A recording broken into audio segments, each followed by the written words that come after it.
Туркменский спортсмен Гайгсыз Тураев завоевал серебряную медаль на молодежном чемпионате мира по тяжелой атлетике в Мексике с результатом 335 килограмм в двоеборье. В рывке Тураев удержал над головой штангу весом 151 килограмм и стал малым серебряным медалистом, а в толчке завоевал малую серебряную медаль с результатом 184 килограмма. Победу в весовой категории до 81 килограмма, борьбу в которой вели 18 штангистов, одержал казахстанский спортсмен Едига Эмберди, опередивший Тураева в сумме двоеборья всего на 1 килограмм.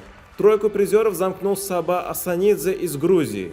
Туркменистан на данном турнире представляет 6 спортсменов. Ранее в мужской весовой категории до 67 килограмм на помост вышел Перхат Бахтияров, который занял 9 место, а в женской весовой категории до 64 килограмм Гуляля Какамурадова, которая заняла 18 место. Завершится молодежный чемпионат мира по тяжелой атлетике в Мексике 23 ноября.